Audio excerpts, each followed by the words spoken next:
Bonjour à tous et bienvenue dans ce nouvel épisode de Good Manufacturing Podcast. Avec moi Arnaud. Arnaud, comment ça va aujourd'hui ? Salut Paul-Adrien, écoute, ça va très bien, ravi d'être là comme d'habitude. Et dans cet épisode, on accueille exceptionnellement Clémence Marc. Clémence, comment ça va ? Très bien, ravi d'être avec vous également aujourd'hui. On est ravis de te recevoir. Donc Clémence, on parlera de toi en détail juste après. Et si vous êtes prêts, je vous propose d'attaquer comme d'habitude par une news. Allez, c'est parti.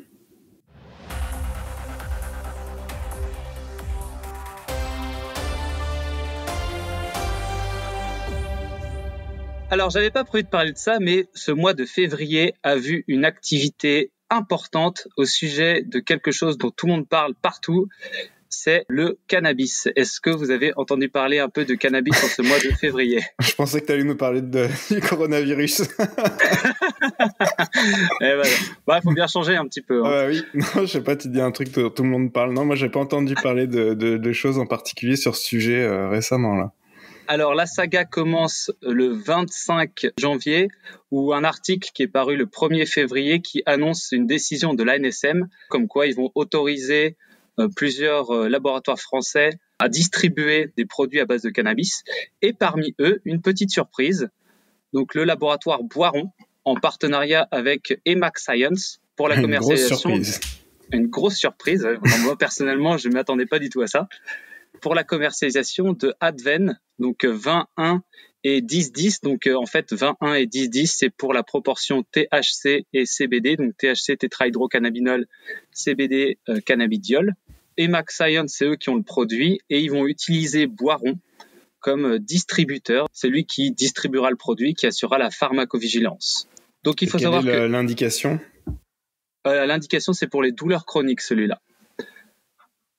Donc, Emax Science, c'est aujourd'hui le seul acteur européen qui maîtrise l'ensemble de la chaîne du grain au patient pour le cannabis. Ensuite, qu'est-ce qui s'est passé d'autre ce mois de février ? Le 3 février, il y a Jazz Pharma, un gros laboratoire pharmaceutique des États-Unis, qui a racheté pour 7,2 milliards l'anglais GW Pharmaceutical, qui est un fabricant de cannabidiol. Donc lui, il fait également du cannabidiol issu de plantes et donc non synthétique. Et c'est le premier laboratoire à avoir reçu l'approbation aux US pour leurs produits. Donc GW Pharma commercialise l'Epidiolex, qui contient du cannabidiol, bien sûr. Donc lui, il le commercialise pour l'épilepsie sévère chez les enfants. Il a été approuvé en 2018 par la FDA. Et ensuite, ils ont aussi d'autres produits qui sont en fin d'essai clinique pour traiter la sclérose en plaques, l'autisme et la schizophrénie. Jazz Pharma, lui, c'est marrant parce que c'est un acteur qui est tourné vers deux gros sujets, de traitement du sommeil et l'oncologie. Donc on voit bien l'intérêt qu'ils avaient à racheter un laboratoire qui faisait des produits à base de cannabis, parce qu'effectivement, le sommeil et l'oncologie, c'est deux indications qu'on pourrait voir pour le cannabis. Et enfin, le 11 février, donc là tout récemment, je ne sais pas si vous avez entendu parler de toute cette histoire de GameStop sur Reddit. Ouais. Et du coup, il s'est passé à peu près la même chose avec les entreprises spécialisées dans le cannabis. Donc ils ont eu un très très gros début de semaine. Toutes les actions des gros acteurs américains du cannabis à Wall Street ont eu un énorme début de semaine. Et après, ils ont tous tout à cracher dans cette fin de semaine. Donc c'était provoqué par des rumeurs comme quoi la législation américaine sur la marijuana allait évoluer récemment. Donc beaucoup de bruit sur le cannabis, aussi bien au niveau européen, français et américain.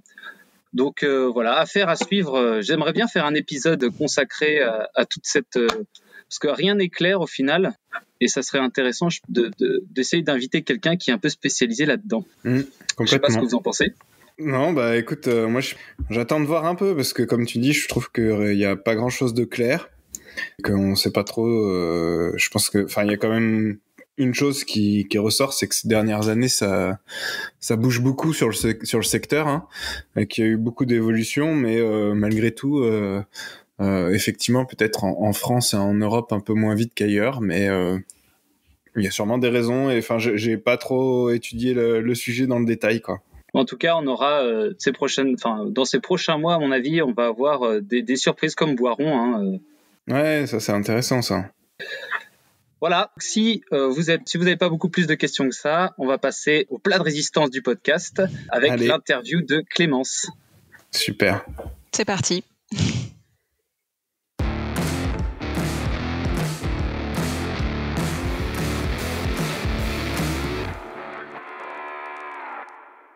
Alors aujourd'hui, on reçoit Clémence Marc, qui a un profil tout particulier que je voulais trouver depuis un moment, mais je laisserai Clémence se présenter à nos auditeurs. Voilà, Clémence, je te laisse la parole. Merci Paul-Adrien. Donc bonjour à tous. Donc Clémence Marc, moi je suis pharmacien de formation et j'ai longtemps travaillé dans le conseil en stratégie pour les industries de santé et également dans l'industrie pharmaceutique. Et je suis également aujourd'hui vice-présidente d'une association qui s'appelle Adrastia, qui est une association de citoyens qui a été créée en 2014 et qui a pour objectif d'alerter sur les risques systémiques et notamment les risques d'effondrement de nos sociétés complexes, d'accompagner cette prise de conscience et de promouvoir toutes les initiatives qui pourraient être à même de permettre d'atténuer l'impact d'un possible effondrement systémique. Alors, qu'est-ce qu'on entend par un effondrement systémique ? Alors un effondrement systémique, c'est un effondrement qui toucherait en fait toutes les dimensions d'une société. On entend parfois parler de risques d'effondrement économique, de risques d'effondrement financier, d'effondrement de la biodiversité. On entend parler donc de beaucoup de domaines. Tous ces domaines-là sont interconnectés. Et en fait, étudier la dynamique systémique de ces effondrements, c'est étudier la possibilité du fait que l'effondrement de l'un ou l'autre de ces domaines pourrait entraîner en fait l'effondrement de l'ensemble du système. Voilà, la santé étant un des domaines de phare en fait de nos sociétés modernes. Exactement. Ouais. Par rapport aux possibilités d'effondrement, qu'est-ce qu'on pourrait faire au niveau du système de santé ? Qu'est-ce qu'on en dit en ce moment ? Alors en ce moment, on parle beaucoup de résilience en fait. C'est un mot, c'est un mot qui est très très à la mode depuis un an, depuis le démarrage de la crise du Covid.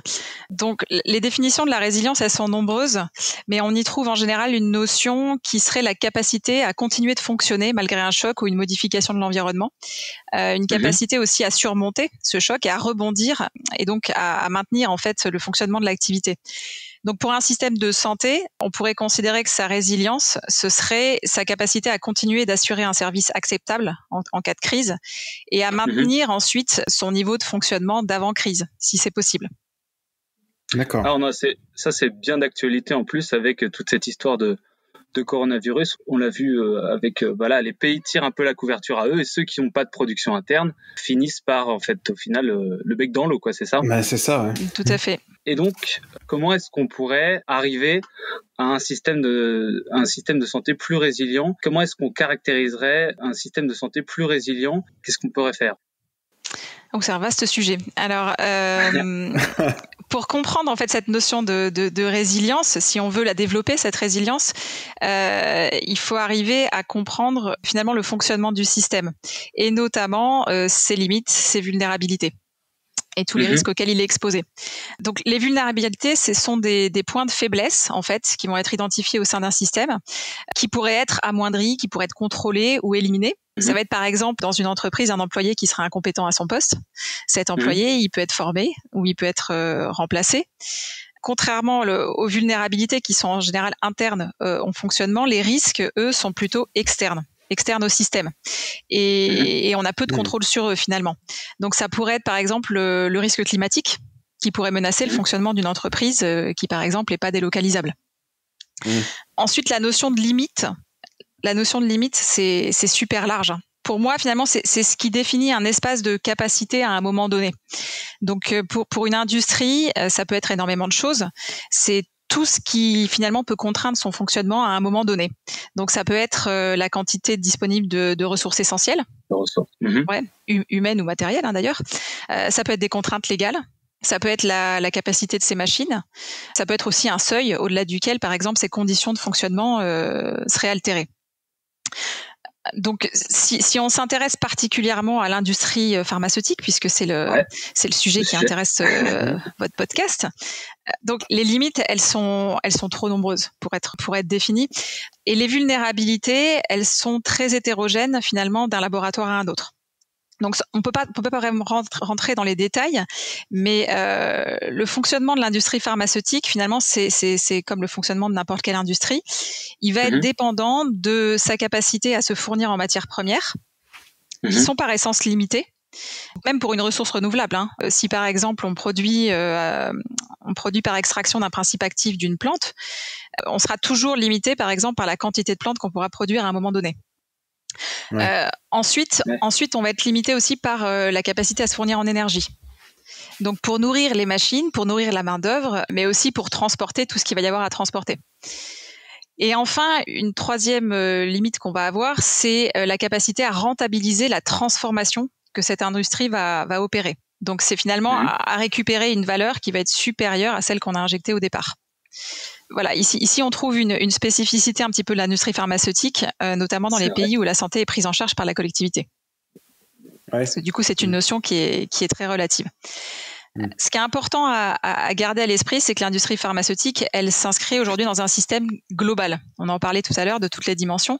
Donc, elle est dépendante de la production de matières premières. Donc, on l'a vu, ressources chimiques, mais aussi d'eau, de matériel de conditionnement et de matières grises aussi. Elle est dépendante d'un approvisionnement énergétique fiable. Et ça dépend pas d'elle. C'est quelque chose qui est beaucoup plus global. Donc, de sa capacité aussi à vendre ses produits. Et du coup, c'est une entreprise comme une autre. On aime bien penser que ces entreprises, elles seraient un petit peu sacralisées parce qu'on parle de santé, mais la réalité, c'est qu'en fait, elles sont soumises, en tout cas d'un point de vue financier, aux mêmes règles du jeu que toutes les autres. Elles doivent être rentables comme toutes les autres, sauf qu'en plus, elles ont souvent des contraintes réglementaires qui sont beaucoup plus strictes. Et donc aujourd'hui, une entreprise pharmaceutique, elle peut pas se permettre de pas être rentable dans le monde tel qu'il fonctionne aujourd'hui. Intéressant. Mais ça, moi, je partage assez ce point-là. Et c'est vrai que, alors, quand on parle de ça, de l'industrie pharmaceutique, etc., moi, j'essaie de me projeter un peu dans les cas d'un effondrement systémique, et je me dis, dans ma carrière de consultant, j'ai accompagné des fois des entreprises pharmaceutiques où pour produire un lot d'un produit fini, en fait, tout le process se déroulait sur 4 ou 5 sites différents éparpillés dans le monde. Et je me dis, mais comment demain, imagine, voilà, dans le cas d'un effondrement systémique, comment ça peut fonctionner? Il faudrait. Est-ce que justement, et on le voit d'ailleurs avec la pandémie, ça le met en exergue. Il suffit qu'il y ait un grain de sable à un moment dans le rouage et on peut plus faire ses produits, quoi. Ouais, tout à fait. Donc, en fait, depuis quelques décennies, la supply chain en fait du médicament, elle s'est considérablement complexifiée, en particulier du fait de la mondialisation, comme tu le soulignes, et aussi de la spécialisation de ces différents acteurs. C'est de plus en plus technique, de plus en plus pointu, de plus en plus exigeant. Donc les acteurs se spécialisent. Et effectivement, finalement, les médicaments, c'est un peu comme cette histoire du yaourt là, qui avait été longtemps médiatisée, du yaourt qui passait par 5 ou 6 pays avant d'arriver au consommateur final.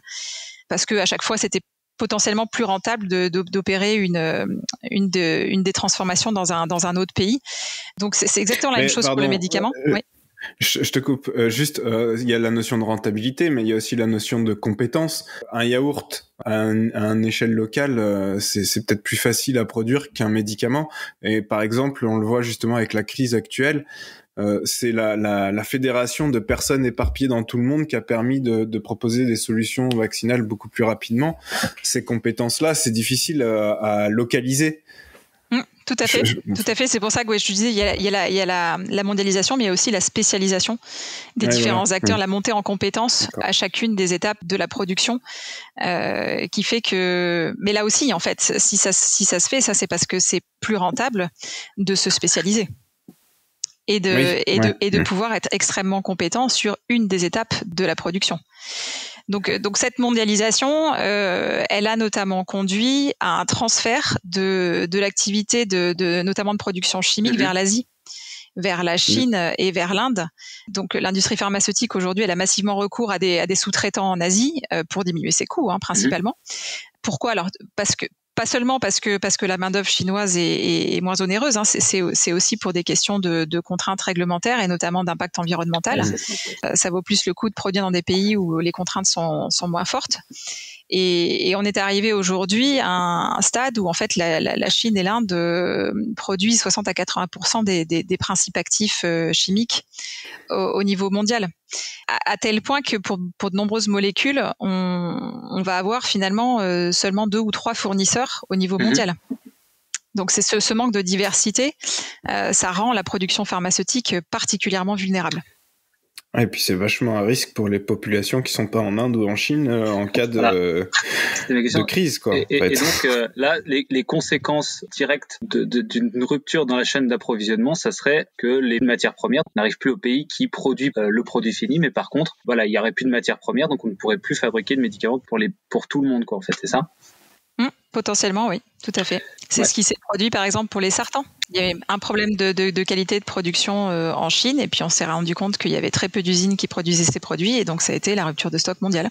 Et c'est vrai que, enfin, je sais pas, c'est peut-être lié aussi, effectivement, mais toutes ces ruptures, il n'y a pas que ça, hein, mais quand de l'époque où je travaillais encore en officine, il y en avait de temps en temps des ruptures, et j'ai l'impression que ces dernières années, il y en a de plus en plus, en fait. Tout à fait, c'est un phénomène qui est à la fois pas nouveau, mais qui s'est considérablement intensifié en fait ces dernières années. Donc principalement des ruptures de stock, plus que des ruptures d'approvisionnement. Alors en fait, c'est lié à plusieurs choses. Il y a 3 causes principales qui ont été identifiées. La première, c'est la demande qui est globalement croissante. Oui. On est sur un marché qui est en croissance et sur lequel c'est assez difficile de prévoir en fait les productions. La prédictibilité de ces marchés-là, elle est de plus en plus complexe parce qu'on peut avoir croissance d'un côté, récession de l'autre. Donc c'est une demande qui est assez variable et qui est difficile à prédire. Il y a aussi la complexité croissance des process. Des contrôles, des obligations réglementaires, vous connaissez bien ça. Donc des aléas de production qui viennent aussi impacter les capacités. Et aussi cette concentration des producteurs de principes actifs dont on parlait. Donc tout ça se manifeste par des ruptures de stock. Alors en France, plus particulièrement, on a une spécificité qui est aussi liée au fait des bas prix des médicaments. Donc du coup, ça peut avoir pas mal de conséquences. Alors la première conséquence, plutôt que des ruptures de stock, c'est les médicaments qui sont juste pas commercialisés en France. Pourquoi du coup tu dis les prix bas des médicaments en France, c'est parce qu'ils sont remboursés? Enfin, du coup, c'est l'État qui fixe les prix. Alors, c'est parce qu'ils sont remboursés et surtout parce qu'ils sont administrés. C'est-à-dire qu'aujourd'hui, c'est pas un laboratoire qui va fixer le prix de son médicament. Le prix du médicament, s'il est autorisé en France, va être fixé par les autorités, qui sont ceux qui payent en fait, qui vont rembourser ce médicament-là. Et les prix sont particulièrement bas en France. Donc, ce qui peut poser des problèmes d'attractivité, en fait. Bon. Pour l'instant, on est encore relativement tranquille parce qu'on représente quand même un volume très important. On est le cinquième consommateur mondial de médicaments, donc ça reste un marché qui est intéressant d'un point de vue du volume. Maintenant, au niveau de la valeur, effectivement, on a une attractivité qui est en baisse, et ça pose aussi un autre problème au niveau de la chaîne d'approvisionnement, c'est les exportations parallèles. C'est-à-dire, par exemple, quand vous avez un médicament qui est vendu 3 € en France et 6 € en Allemagne, il y a des phénomènes d'export, c'est-à-dire des grossistes répartiteurs qui vont revendre, en fait, acheter au laboratoire au prix français, acheter en France et revendre éventuellement dans d'autres pays. D'accord. Donc ça, c'est une contrainte supplémentaire qu'on a en France. Maintenant, la plupart des ruptures de stock, donc il y avait une enquête du LEM qui avait été faite en 2017. En France, dans 50% des cas, ces ruptures, elles étaient liées à une tension mondiale entre la demande et la capacité de production. Donc c'est surtout là que se pose la limite aujourd'hui, c'est les capacités de production mondiale. Parce que du coup, en fait, on tire vers le bas au maximum pour pouvoir être, parce qu'on a dit au tout début qu'on devait être absolument rentable, du coup on essaie de tirer vers le bas pile poil ce qu'il faut, et au final, dès qu'il y a un problème sur la demande, hop, on n'arrive plus à fournir, c'est ça ? Je pense que c'est pas une volonté d'être forcément hyper short en termes de production. C'est vraiment ce problème de prédictibilité et puis il y a une certaine inertie aussi, c'est-à-dire que vous pouvez pas du jour au lendemain décider de monter une usine et de doubler votre production. Enfin, il faut des années pour arriver à monter une usine de production pharmaceutique. Donc il y a une grosse anticipation qui est nécessaire et il y a des choses qui s'anticipent pas des années avant. Ce que je vous disais tout à l'heure, il y a pas mal de pays émergents en fait qui ont à présent accès à des produits auxquels ils n'avaient pas accès avant, et tout ça, ça impacte énormément donc cette prédictibilité. C'est quand par exemple la Chine, elle décide de lancer une campagne de vaccination, je vous laisse imaginer l'impact que ça a sur la demande mondiale. Et elle prévient pas 5 ans avant, hein. Donc tout ça, ça crée des tensions. Et ça nous rappelle qu'on n'est pas les seuls au monde à vouloir être soignés, que la concurrence commence à se faire sentir. Et oui, donc l'attractivité française, c'est très important à considérer. Et ce qui est intéressant, c'est que maintenant commence à apparaître dans le débat la notion de souveraineté. Pour la production des médicaments les plus importants, donc en relocalisant notamment une partie de cette production. C'est quand tu dis relocalisation de la production, c'est la France par exemple voudrait relocaliser sa production, c'est ça? Alors il y a des discussions qui sont en cours à ce sujet. Alors la France, mais aussi l'Europe est en train de commencer à envisager ça, oui. Et ce serait effectivement souhaitable. Est-ce que c'est une bonne solution pour arriver à faire un système de santé résilient? Alors je ne sais pas si on peut parler d'une solution unique. Ça peut certainement contribuer. En fait, tout ça nous ramène à se poser la question de nos perspectives en tant que société, finalement. Parce que aujourd'hui, nos institutions sont malheureusement encore pas mal bloquées dans la croyance de l'abondance infinie.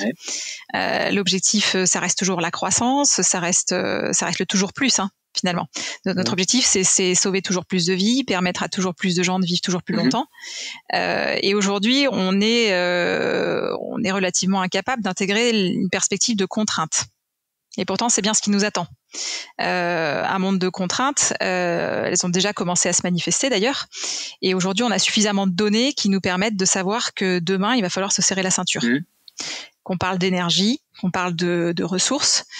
La question qui se pose, c'est de savoir est-ce qu'on veut subir cette contrainte ou est-ce qu'on veut l'anticiper et la gérer en mettant en œuvre une forme de sobriété, quoi.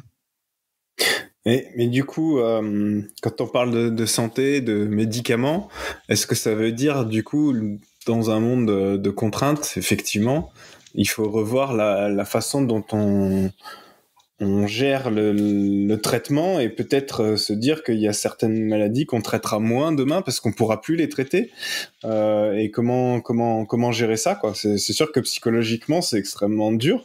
En même temps, il y a un moment donné où, effectivement, on aura peut-être plus le choix, quoi.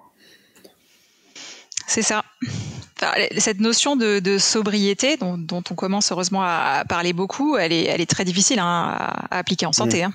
Ça, on est d'accord. Hein. C'est facile de communiquer sur le fait que ce serait bien de prendre moins l'avion, ce serait bien de consommer moins de viande. Par contre, commencer à entamer une discussion sur la fin de vie, c'est un autre sujet. Oui, pourtant, que ça nous plaise ou non, on sera restreint demain dans nos capacités à soigner. D'une façon générale. Donc, il va effectivement falloir se poser collectivement des questions éthiquement très très difficiles, très compliquées. Hein. Quand on a 2 patients qui ont un besoin vital d'un médicament et qu'on n'a qu'une seule boîte, on fait comment ? C'est vraiment ça. Éthiquement, c'est super dur. Ouais. C'est très très difficile parce que, tous aujourd'hui, alors je parle, c'est très occidentalo-centré ce que je vais vous dire, mais en tant que Français, tous les Français qui vivent aujourd'hui, on a connu que l'abondance. On n'a pas connu de vraies contraintes. Et c'est quelque chose qui va être essentiel de faire collectivement. Parce que si on refuse de le faire, ça, qu'est-ce qui va se passer ? C'est souvent l'argent et le pouvoir qui vont faire la différence. C'est ce qui se passe dans de nombreux pays du monde où il y a effectivement des contraintes déjà. Ou alors c'est une décision qui va reposer finalement au dernier acteur de la chaîne qui est le personnel soignant. Et je pense que ce serait d'une immense lâcheté collective que de leur laisser porter le choix de la responsabilité de ce choix finalement. Ce sont des êtres humains sensibles et précieux qu'il faut préserver. Et d'ailleurs, c'est pas un peu ce qui s'est passé. Après, entre ce qui se dit dans les journaux et la réalité, je sais pas, mais moi j'ai envie d'y croire. C'est pas un peu ce qui s'est passé. On leur a pas laissé justement le choix dans certains cas au début de la crise du coronavirus, quoi. C'est face à ça. C'est ce qui a été dit et j'imagine qu'effectivement c'est un choix extrêmement dur, quoi. C'est un choix qu'un professionnel de santé n'a pas envie d'avoir à faire. C'est ce qui s'est passé en Italie, effectivement, et c'est ce qu'on veut surtout éviter chez nous, ouais, bien sûr. Ouais. Voilà, puis c'est pas en les applaudissant à 20h que ça va les rassurer. Donc, ce qu'on est en train de dire, en fait, c'est que dans un monde où les ressources primaires commencent à manquer, on a de plus en plus de tensions dans la chaîne d'approvisionnement des médicaments. Et donc, il pourrait arriver dans les années à venir que on ait de plus en plus de mal à s'approvisionner en médicaments pour telle ou telle pathologie. Et là, en fait, il y a plusieurs solutions qui s'offrent à nous. Déjà, il faut essayer de, comme tu disais, la sobriété, donc c'est-à-dire consommer moins pour du coup allouer les ressources aux bons endroits. Du coup, essayer de produire localement des principes actifs, mais au final, ça sera pas suffisant et on devra peut-être au bout d'un moment devoir faire des choix sur ce qu'on doit traiter ou pas, c'est ça ? Alors, ouais, c'est même plus large que ça, parce que là, on parle du système de santé, mais comme on en parlait au début, le système de santé, c'est une composante d'un système global dont il dépend. Et c'est vrai qu'on a souvent cette mauvaise habitude de compartimenter les choses, parce que notre civilisation moderne est devenue tellement complexe que pour les analyser, finalement, on a besoin de compartimenter.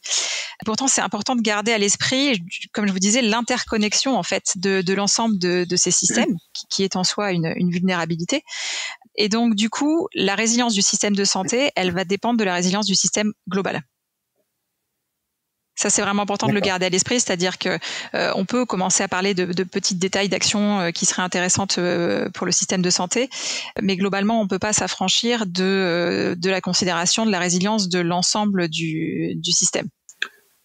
Ouais, on peut pas faire de médicaments si on peut pas faire circuler le produit avec un camion, quoi.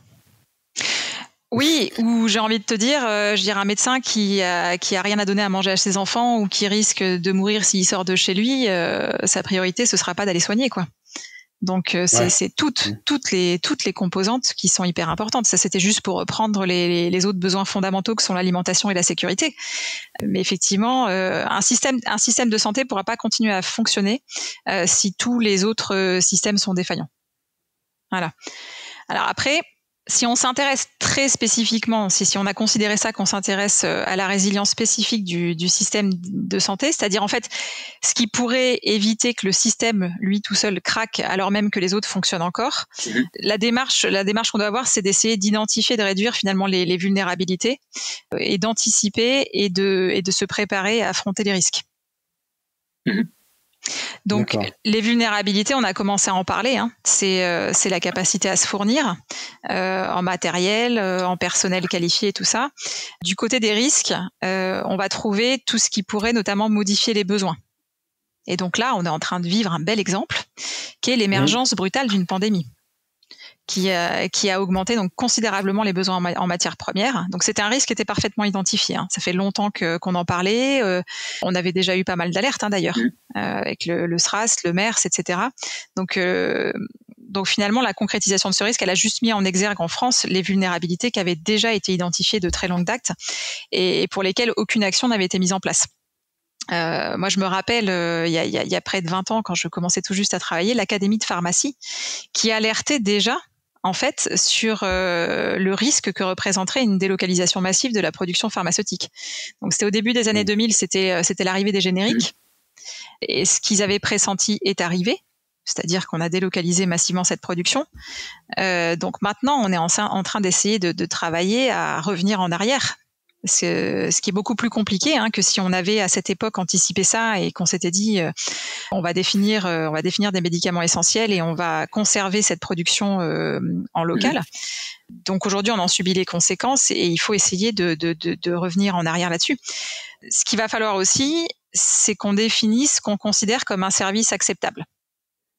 Donc finalement définir des objectifs, des atteintes en termes de performance. C'est ce qu'on discutait aujourd'hui. Aujourd'hui, tout le monde finit toujours encore par mourir, donc on a encore une mortalité de 100% dans nos sociétés. Voilà, je pense pas qu'on puisse considérer ça comme un échec, mais du coup, il va falloir qu'on trouve des indicateurs qui seront intéressants à suivre et définir des marges acceptables. Donc ça reviendra finalement à définir de quoi et à quel âge est-ce qu'il est considéré comme acceptable de mourir d'un point de vue collectif. Donc cette fameuse question éthique oui, et puis en plus, culturellement, je pense qu'on n'est pas tous à la même enseigne, parce que dans certains pays, ils doivent sûrement nous trouver très riches, nous, en France, quand on se dit qu'effectivement, je sais pas, je vais te dire une grosse bêtise, mais il est acceptable si on meurt à 90 ans de vieillesse, quoi. Et dans des pays, ils savent même pas ce que c'est que 90 ans, en fait. Tout à fait. En plus, culturellement, c'est vachement disparate dans le monde, quoi. C'est la réalité des inégalités de notre monde actuel, effectivement.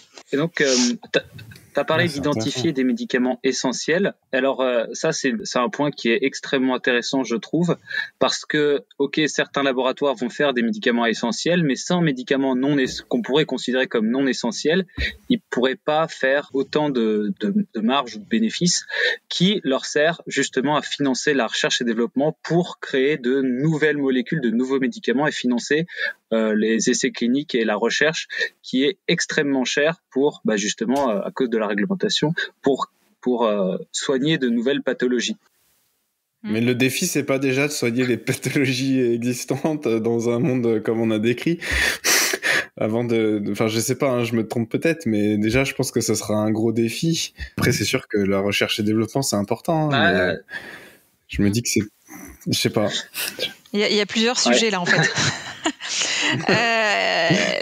D'abord, la question des médicaments essentiels. Donc ça, c'est une démarche qui a commencé au niveau de l'OMS depuis 1977. Ils ont défini une liste en fait de médicaments qui sont considérés comme essentiels à la prise en charge de la santé dans le monde. Donc c'est une liste qui est globale, hein, qui comporte aujourd'hui un peu plus de 340 médicaments, je crois, dans sa dernière version. Voilà, mais qui s'applique au niveau mondial et qui est pas forcément hyper pertinent au niveau français, enfin pas sur tous les éléments en tout cas, mais qui pourrait le devenir demain. Mais ça reste une liste qui est très large. Hein. Donc aujourd'hui, je considère comme pas possible dans un temps raisonnable de relocaliser la production de tous les médicaments qui existent. En France, on avait les MITM. Je sais pas si vous en avez entendu parler. Donc les médicaments d'intérêt thérapeutique majeur. Ah oui. Donc globalement, donc les médicaments considérés comme importants, sauf que cette liste elle est hyper large. Hein, ça représentait 40% de la pharmacopée française. Donc autant vous dire qu'il n'y a pas vraiment de choix qui a été fait. Et donc ça peut pas être une base de travail pertinente pour travailler sur la question de la relocalisation. Du coup, en 2019, il y avait déjà un travail de fond qui était réalisé.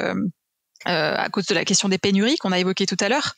Et le LEM, donc le syndicat de l'industrie pharmaceutique, avait proposé une nouvelle liste qui serait les MIS, donc les médicaments d'intérêt sanitaire stratégique, avec pour objectif bien sûr d'avoir une liste beaucoup plus réduite et une base de travail qui serait intéressante pour réfléchir à une relocalisation. Donc à ma connaissance, elle n'a pas été publiée, cette liste. Je pense qu'ils sont en train de travailler dessus parce que c'est une proposition qui datait de fin 2019. Ah oui, c'est récent.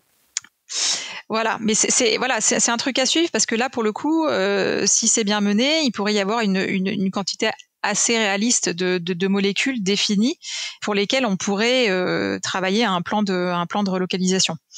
Bon, par contre, je trouve qu'il y a un enjeu qui est important par rapport à ça, c'est la question dynamique, c'est-à-dire d'intégrer des perspectives à la définition de cette liste, notamment compte tenu de l'inertie dont on parlait tout à l'heure. On peut pas voilà décider de se dire tiens on va produire un médicament et puis hop dans un an on a une usine qui tourne et tout ça c'est pas possible. Donc il faut qu'on puisse anticiper quel pourrait être le profil des besoins en médicaments de notre population dans 10 ans, dans 20 ans. Donc il faudrait pouvoir intégrer à la fois ce dont on a besoin aujourd'hui, mais également ce dont on pourrait avoir besoin demain. Compte tenu de plein de choses. Faut arriver à s'entendre de comment demain sera, quoi. C'est ça. On en revient toujours au même point. Et voilà, avec la perspective du changement climatique, le rapport du GIEC justement évoque ces questions de santé et l'émergence potentiellement de nouvelles pathologies et de nouveaux besoins du coup en médicaments. Donc ça, on a tout intérêt à l'intégrer dans cette réflexion. Mais du coup aussi, ce qui fait qu'aujourd'hui il y a cette inertie, alors il y a bien entendu l'aspect technique, on va dire, de la production, mais il y a tout l'aspect aussi administratif, légal, réglementaire. C'est ça. Et effectivement, je vais peut-être mettre un peu les pieds dans le plat, mais est-ce que c'est pas un peu trop riche tout ce qui est en place aujourd'hui dans un monde demain beaucoup plus contraint? Est-ce qu'on pourrait pas simplifier cette administration, cet aspect réglementaire? Parce qu'à un moment donné, qu'est-ce qui est le plus pertinent, quoi? Ouais, la problématique de la complexité, elle concerne pas que la santé, hein. C'est valable, oui, c'est valable encore une fois pour tous les domaines de notre société actuelle. Et effectivement, c'est quelque chose qui rigidifie beaucoup d'initiatives et qui limite les possibilités de changement. Donc ça, effectivement, peut-être qu'un jour il faudra qu'on accepte de simplifier beaucoup de choses. Mais je vois pas comment on se mettrait à simplifier sans que quand tu n'arrives plus à le faire et que quand il y a un gros problème qu'on se met à simplifier. Là, dans l'état actuel des choses. Non, mais après c'est toute la balance du bénéfice-risque. C'est que pour le moment, le risque de ne pas simplifier, il est faible. Demain, il va peut-être être beaucoup plus important et du coup, le bénéfice sera plus important à avoir quelque chose de simplifié et de moins réglementé, j'ai envie de dire. C'est toujours la balance bénéfice-risque, quoi. Et donc, en termes de relocalisation, tu parlais donc, moi je vois immédiatement quand même un problème, c'est-à-dire que si on publie cette liste des MIS et que on dit très bien, l'amoxicilline elle fait partie des MIS, on n'en a pas du tout en Europe. Donc on va monter un laboratoire qui va faire de l'amoxicilline. Mais alors ce laboratoire, il y aura beaucoup de chances d'être moins rentable ou faire pas du tout d'argent par rapport à ceux qui font déjà quelque part. Qui va se lancer là-dedans? Enfin, ça doit obligatoirement venir d'un État.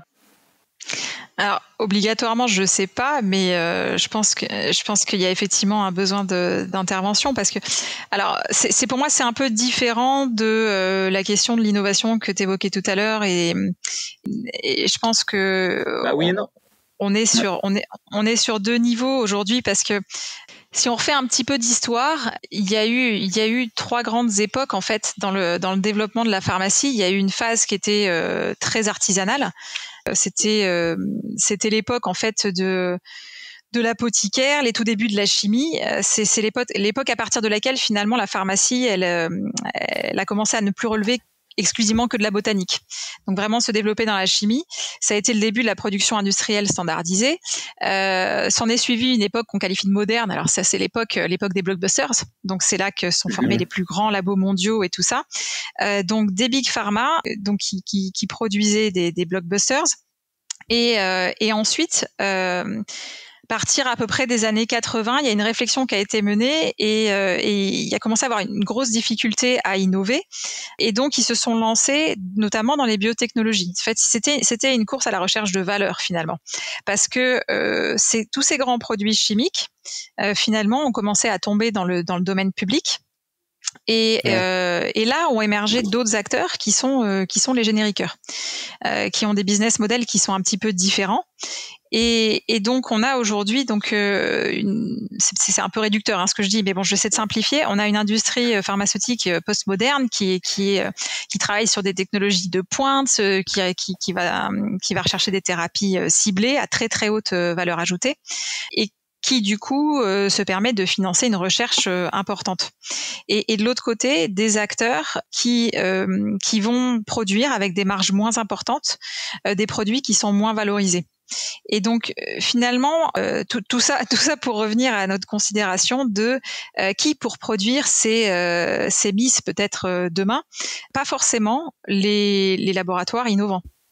C'est une hypothèse que je pose, mais ça peut très bien être le fait d'acteurs qui se spécialiseraient non pas dans la recherche, mais uniquement dans la production d'un certain nombre de molécules chimiques.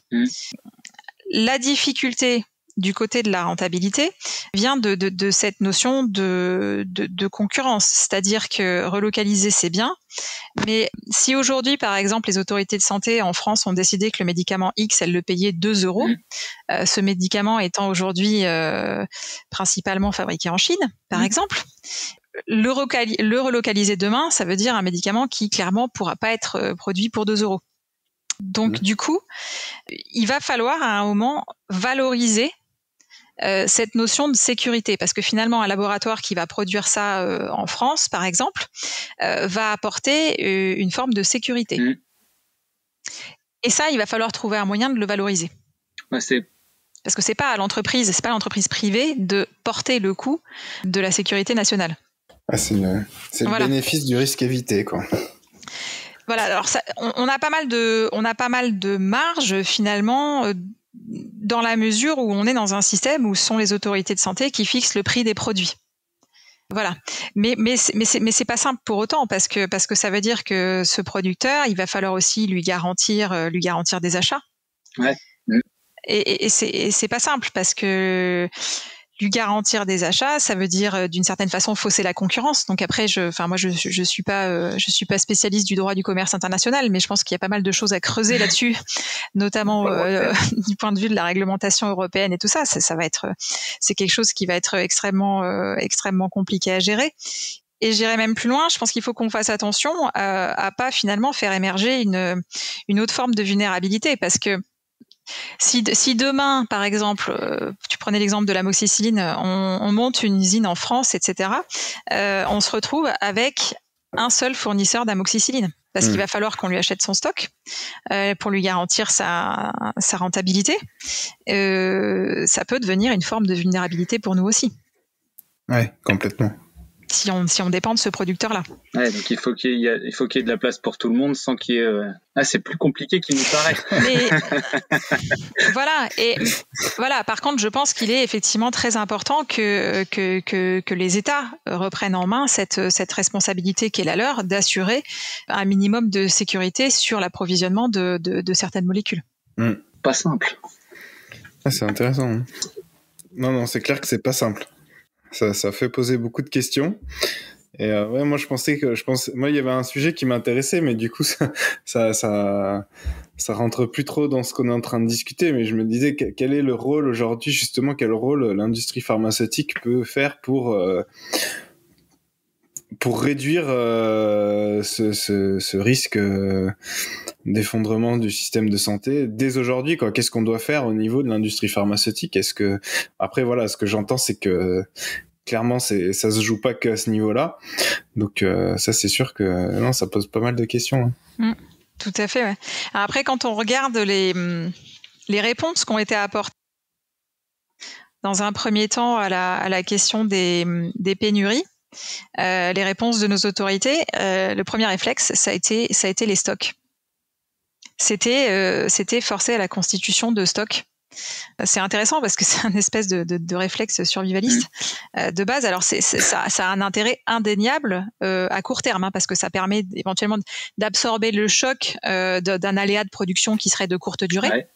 Donc c'est évidemment très très important.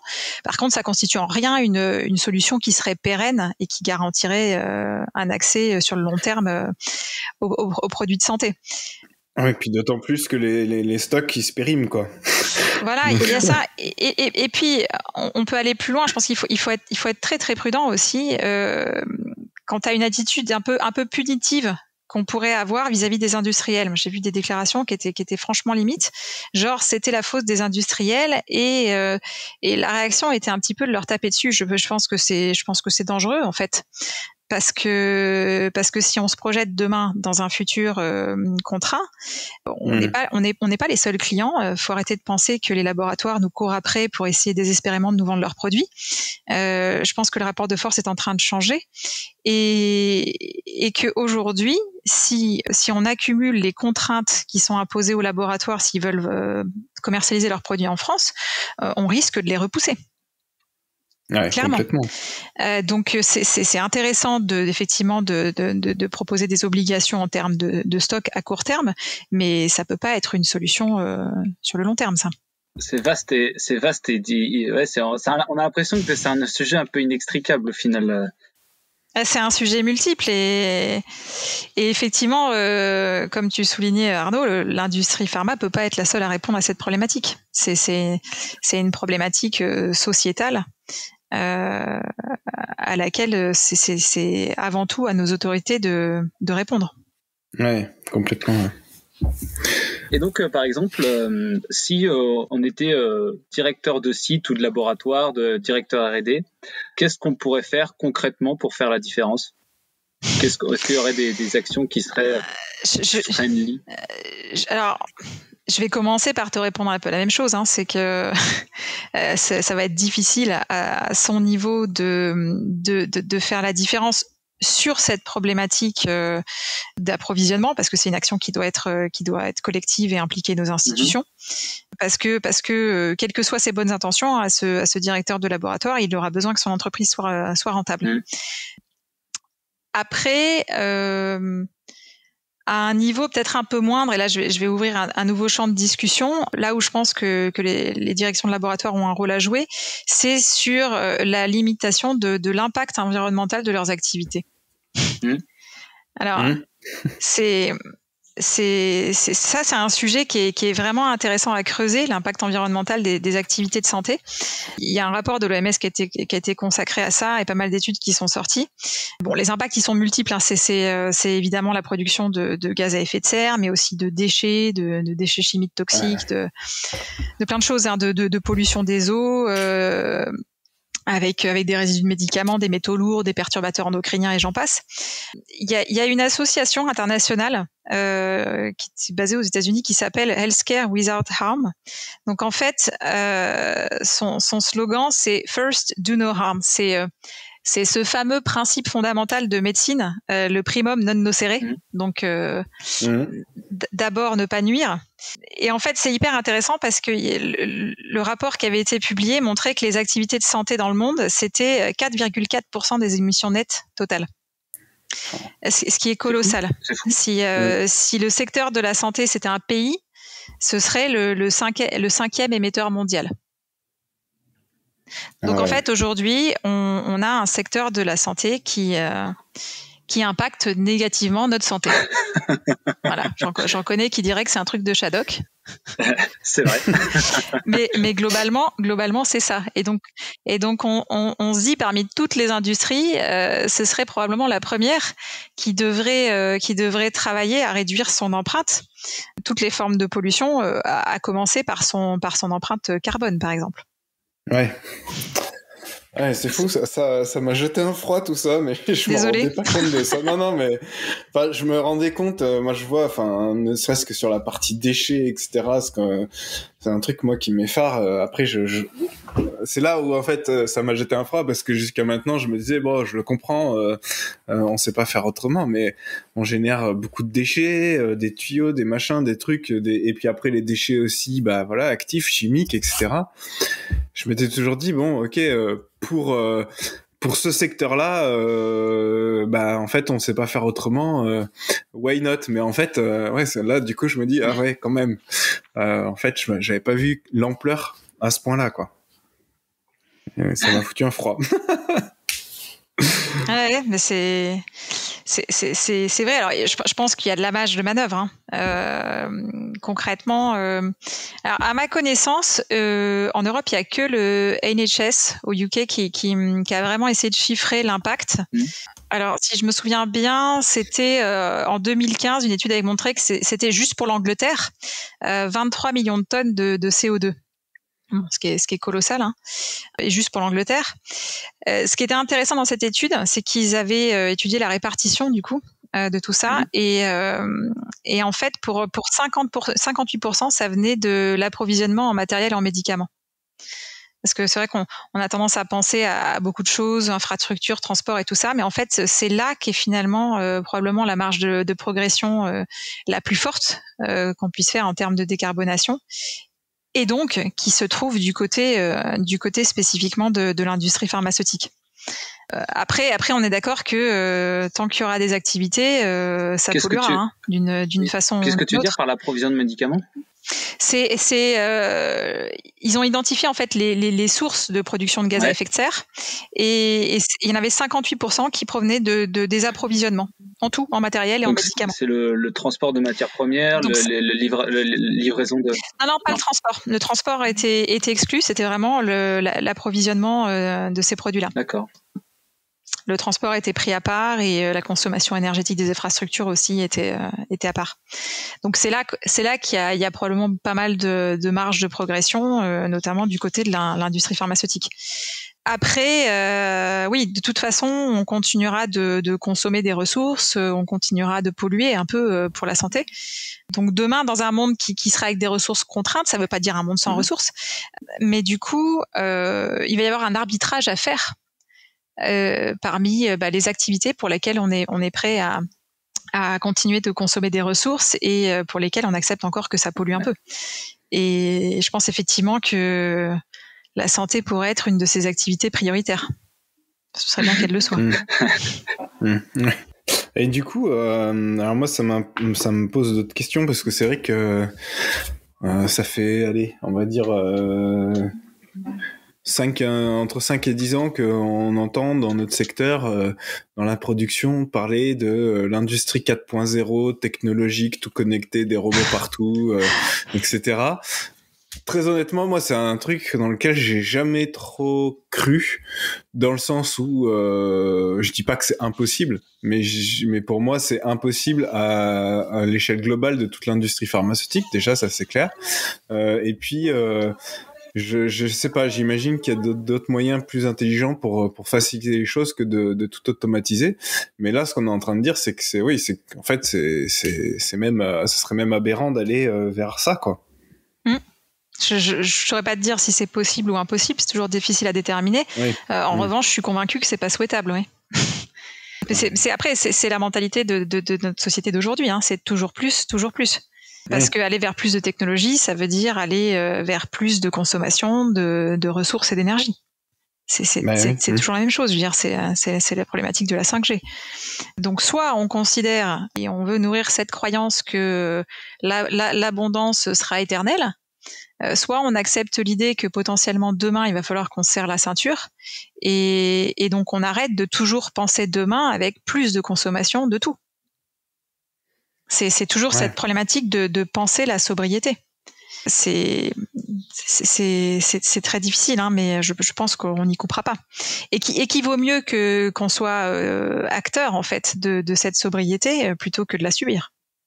Ouais. Ah, c'est intéressant. Ouais. C'est comme tu disais aussi après avec la réglementation qui devient de plus en plus complexe. C'est un peu le serpent qui se mord la queue, ouais. Parce que du coup, en réponse. En réponse à cette réglementation, du coup, on est obligé de faire plus de technologie qui sert à justement pallier à ci et à ça. Et au final, est-ce qu'on perd de vue l'objectif premier ? Je sais pas. Mais c'est. Mais je suis pas, je dis pas que la réglementation est pas complexe, hein, mais j'aurais tendance à dire que la réglementation elle a bon dos aussi parce que et je prends un sujet dont on a beaucoup entendu parler ces dernières années dans l'industrie pharmaceutique, qui est la data integrity. En vrai, la data integrity, ça a tout le temps existé, hein. C'est juste que dernièrement, les inspecteurs s'y sont un peu plus intéressés, mais on a toujours eu ce regard sur l'intégrité des données, et du coup, c'est les sites qui se sont dit bon, bah, on va simplifier ça. Vu que maintenant les inspecteurs regardent plus, on va simplifier ça en rendant ça technologique. Mais on peut faire du data integrity de manière plus sobre, sans forcément que ce soit de la technologie, quoi. Et c'est plus simple des fois. Non, j'y réfléchis, et c'est vrai que est-ce que c'est un problème qui a été justement que est-ce que c'est la technologie qui a été amenée pour répondre à la data integrity ou toute cette réglementation sur la data integrity qui a été amenée en réponse à la surabondance de technologie et la diminution de la maîtrise, parce qu'au final c'est vrai que quand t'as maintenant c'est quasiment c'est super compliqué de maîtriser l'ensemble de toutes les technologies qui est sur un site, quoi. Et donc il était obligé de définir des règles pour dire quand t'as une donnée tu dois maîtriser tout ça, quoi. Il y a eu de plus en plus d'erreurs qui ont été et de non-conformités qui ont été générées par cette surabondance de données générées. D'ailleurs aussi, forcément, quand tu maîtrises, quand t'as par exemple à la base un mélangeur, t'avais juste un chronomètre et puis voilà.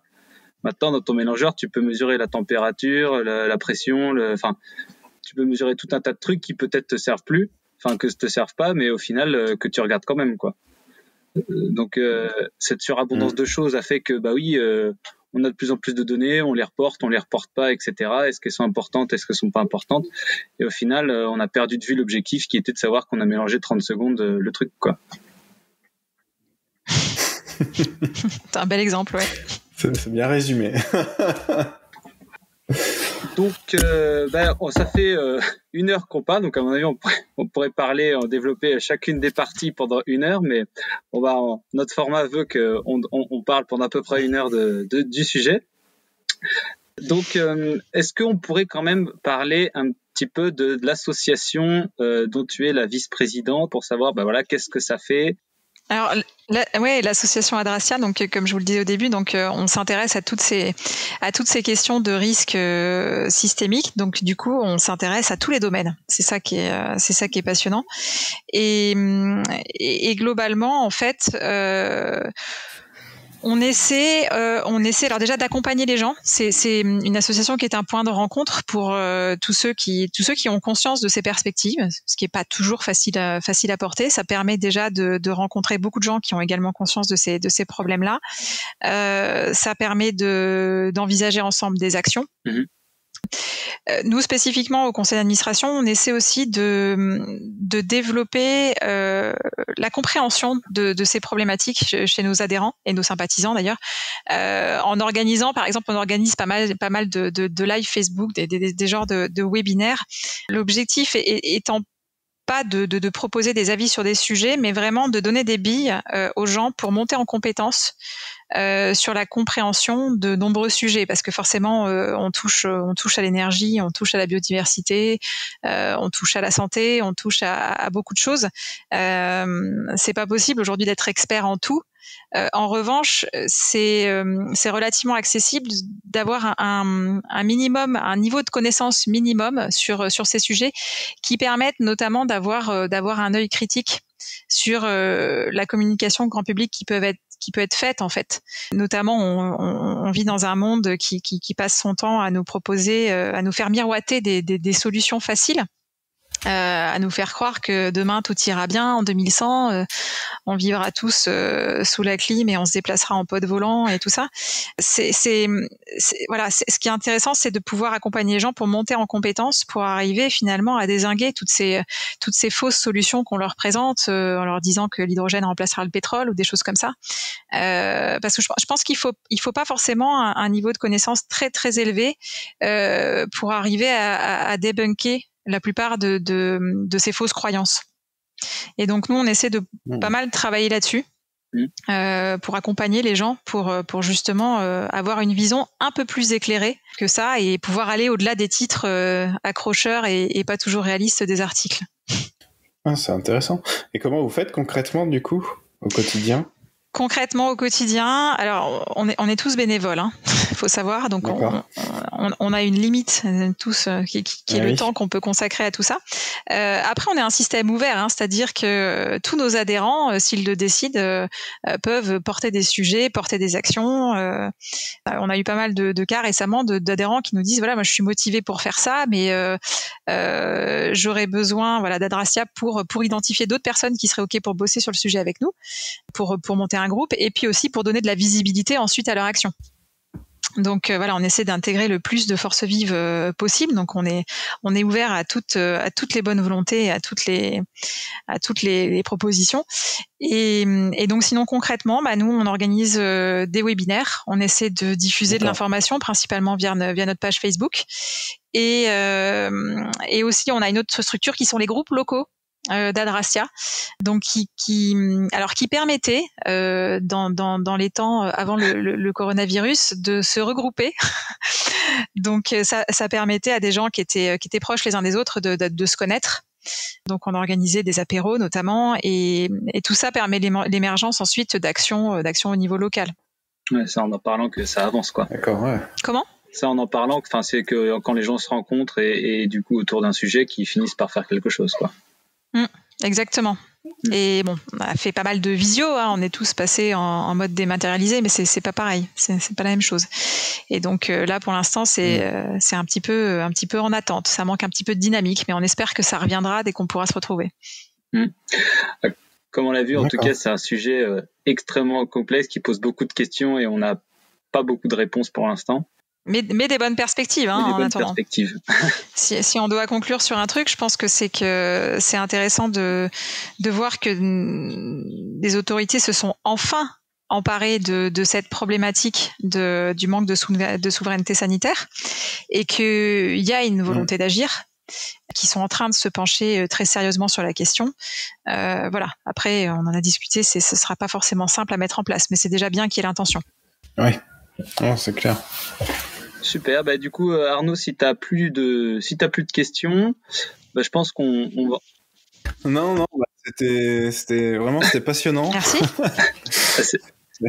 J'avoue que j'ai peut-être pas énormément posé de questions, je sais pas, mais c'était assez passionnant. Après, voilà, c'est aussi des messages qui sont pas forcément toujours faciles à entendre, hein, on va pas se le cacher, mais en même temps qui sont la réalité et je trouve que ça pose beaucoup de questions aussi sur ce qu'on fait au quotidien et notamment aussi avec l'Académie de la qualité efficace. Pourquoi est-ce qu'on fait tout ça? Comment le faire autrement aussi des fois? Je sais pas. Enfin, voilà, ça amène à se questionner, quoi. C'est clair.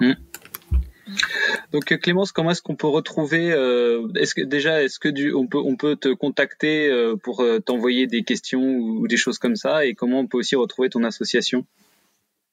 Alors du coup, moi je suis joignable sur LinkedIn. Je pense que vous diffusez pas mal votre podcast sur LinkedIn. Je suis aussi joignable sur Facebook. Et sinon, LinkedIn, du coup, Clémence Marc, c'est ça? C'est ça, exactement. Et sinon, l'association a un site internet, alors qu'on est en train de refaire. Hein, il n'est pas forcément hyper optimisé, mais donc adrastia.org, et sinon notre page Facebook. La page Facebook d'Adrastia par laquelle vous pouvez nous contacter également. Et du coup, c'est là qu'on retrouve les webinaires. Exactement, ouais. Vous les avez là, et tu les as aussi sur notre chaîne YouTube. J'en ai regardé quelques-uns là sur la chaîne. D'accord. Ouais. Okay. Il y a beaucoup de posts sur la page Facebook. En revanche, sur la chaîne YouTube, tu retrouveras plus facilement les lives. Ouais, c'est les rediffusions, d'accord. Ouais. Ok. Et du coup, ça se limite pas du tout qu'à la pharmacie, hein, comme on l'a dit. Et il y a plein de ressources hyper intéressantes. Notamment, j'avais découvert des plans de machines qu'on peut, si on est un peu bricoleur, etc., des trucs low-tech. Il y a vraiment plein de trucs à faire, quoi. C'est vraiment sympa. Voilà, puis on traite beaucoup de sujets, comme je te disais. Du coup, moi, le dernier live que j'ai organisé, c'était sur la fusion nucléaire.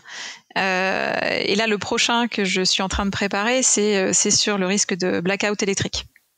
Voilà, donc on essaie vraiment de toucher à tous les sujets. Ah oui. Et vous invitez donc trouver des spécialistes et des gens pour venir parler ou... Tout à fait. Alors, je t'avoue qu'on a une certaine facilité parce que la plupart sont souvent adhérents de l'association.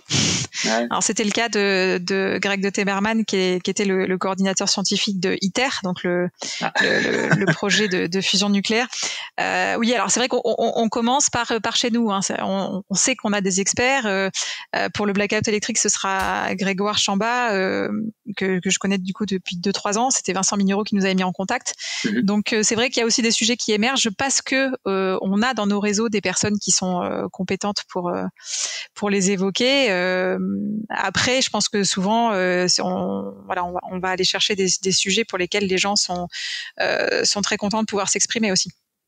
Voilà, faites plutôt l'inverse, quoi. C'est les gens qui sont forts sur des sujets qui viennent en parler. Enfin, vous faites du coup là-dessus plutôt que de trouver un sujet. Et c'est bien ça. Et puis avec des experts quand même reconnus, quoi. Oui, avec des experts reconnus, et ce qui est important pour nous aussi souvent, c'est qu'ils ont en tête cette question de nos perspectives. C'est-à-dire qu'ils vont pas vous traiter un sujet en vous disant comme de toute façon demain on aura accès à l'énergie infinie et à des ressources infinies. Voilà, on essaie de trouver des gens qui sont capables de traiter ces sujets-là avec une certaine lucidité. Intéressant. Vous irez voir sur la chaîne YouTube et sur la page Facebook, c'est vraiment super intéressant. Arnaud, du coup, où est-ce qu'on peut nous retrouver ?